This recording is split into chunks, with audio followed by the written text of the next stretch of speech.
Sumasahimpapawid mula sa Premier Ibanag City of the North.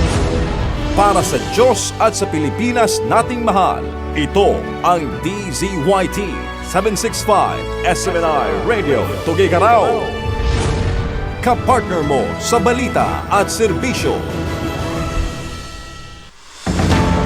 Kayo'y nakikinig sa DZYT 765 SMNI Radio to SMNI Radio News Blast.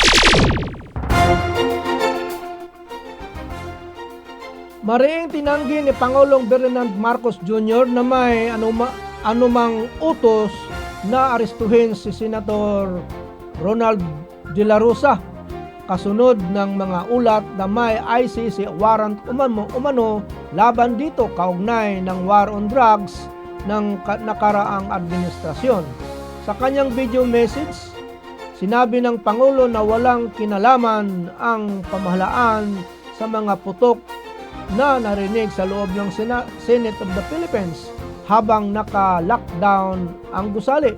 Ayon kay Marcos Jr., nagsasagawa ng investigasyon ang Philippine National Police sa Senado upang alamin kung ang insidente ay simpleng engkwentro o bahagi ng posibleng destabilization attempt.